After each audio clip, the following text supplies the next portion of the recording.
जनसुराज के बैनर तले पद यात्रा पर निकले चुनावी रणनीतिकार प्रशांत किशोर इन दिनों मुजफ्फरपुर जिले में है। अब तक निस्वार्थ पद यात्रा पर निकले प्रशांत किशोर के पक्ष में अब सीएम के पोस्टर लगाए जाने लगे हैं। हालांकि प्रशांत किशोर की ओर से कुछ नहीं कहा गया है, लेकिन पीके ने एक बात साफ कर दी है, जनता क्या चाहती है। प्रशांत किशोर से मीडिया ने जब सवाल पूछा वो खुद की पार्टी बनाकर चुनाव लड़ेंगे या एनडीए के साथ जाएंगे या फिर इंडिया के साथ जाएंगे, इस पर पीके ने कहा कि यह तो वक्त बताएगा, लेकिन जनता क्या चाहती है ये बता सकते हैं। प्रशांत किशोर ने कहा कि वह जनता की इच्छा के अनुसार ही आगे बढ़ेंगे।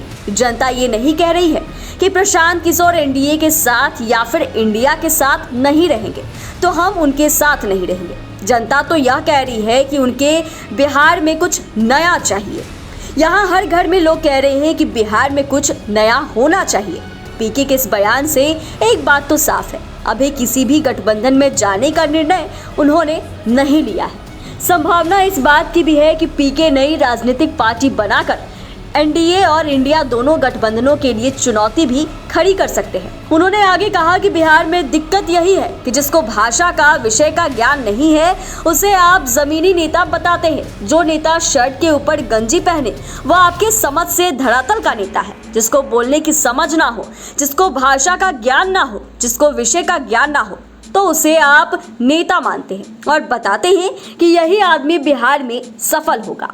कोई पढ़ा लिखा आदमी सामने आ जाए तो आप लोग ही टीका टिप्पणी करते हैं कि ये आदमी बिहार में नहीं चलेगा। थोड़ी बहुत राजनीति की समझ हमको भी है। बिहार में जनता मुझे ये नहीं कह रही है कि जब तक महागठबंधन या एनडीए में नहीं रहूंगा तो हम उसके साथ नहीं रहेंगे। आपको बता दें कि साल 2024 में लोकसभा चुनाव और 2025 में बिहार विधानसभा का चुनाव होना है। इसके पहले प्रशांत किशोर राज्य में घूमकर माहौल तैयार करने में लगे हैं। बता दें कि मुजफ्फरपुर में जनसुराज यात्रा के दौरान प्रशांत किशोर को बिहार के भावी सीएम के रूप में प्रोजेक्ट करते हुए कई पोस्टर कार्यकर्ताओं के हाथों में दिखाई दिए थे। बहरहाल पीके कभी सीएम नीतीश के इतने करीबी थे कि उन्हें बिहार में मंत्री स्तर की सारी सुविधाएं नीतीश ने दे रखी थी।